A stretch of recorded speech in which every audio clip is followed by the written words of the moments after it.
చిన్న కులభేదం మతభేదం ఏమీ లేకుండా భగవద్గీత మీరు పడుకునే చోట మంచం దగ్గర పెట్టుకుని రోజుకు 2 శ్లోకాలు తాత్పర్యంతో సహా చదవండి. ఇంకేం ఆలోచించకండి, మూసేయండి, పడుకోండి. ముందు మంచి కళలు వస్తాయి. ప్రధాన ప్రయోజనం అది, మంచి కళలు వస్తాయి. 2 శ్లోకాలు ఎక్కువ కల్లా 365 రోజులు సంవత్సరానికి 700 శ్లోకాలు ఉన్నాయి భగవద్గీతలో. వ్యాసుడు లెక్కగా రాశాడు 1700 శ్లోకాల భారతం, 1,00,000 శ్లోకాల భారత కథ, 700 భగవద్గీత, అంతే లెక్క. 700 మీకు ఎన్నాళ్ళు అయిపోతే 350 రోజుల్లో అయిపోతుంది. సంవత్సరానికి 365 రోజులు కదా, ఒక సంవత్సరంలో ఒక ఆవృత్తి అయిపోయింది.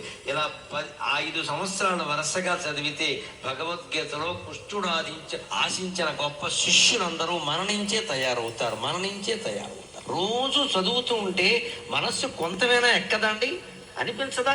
మనం ఏం చేస్తున్నామని అనిపించదా? చదవాలి కదా ముందు. ఆధ్యాత్మిక విద్య నేర్చుకునే విషయంలో అప్రమత్తంగా ఉండు, అజాగ్రత్త వద్దు.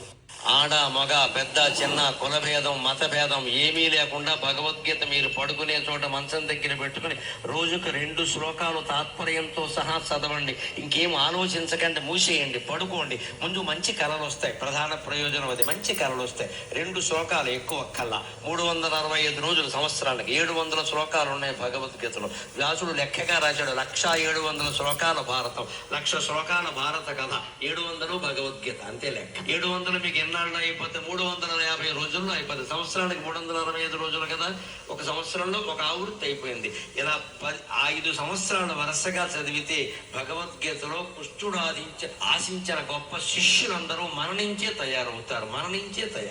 రోజు చదువుతూ ఉంటే మనస్సు కొంతమైనా ఎక్కదండి, అనిపించదా? మనం ఏం చేస్తున్నామని అనిపించదా? చదవాలి కదా ముందు. ఆధ్యాత్మిక విద్య నేర్చుకునే విషయంలో అప్రమత్తంగా ఉండు.